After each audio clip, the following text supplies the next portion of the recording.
Antarctica ఖండంలో ఉన్న మంచు మొత్తం ఈ ప్రయోగం వేడికి మరియు కదలికలకు పూర్తిగా నీరుగా మారిపోయి ఈ భూగ్రహాన్ని ఉంచేస్తుంది.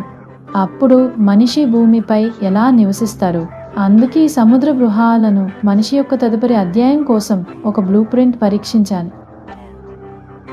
అంటార్కిటికాలోని మంచు సముద్రాలలో కరిగిపోతే మనకి ఈ సముద్రంపై గృహ నిర్మాణం తప్ప వేరే గత్యంతరం లేదు. ఈ ప్రయోగాత్మక గృహాలు మొత్తం తేలియాడే నగరాలుగా అభివృద్ధి చెందుతాయి. స్వయం సమృద్ధిగా, తుఫాను ప్రూఫ్ మరియు నీటితో నిండిన ప్రపంచానికి సిద్ధంగా ఉంటాయి.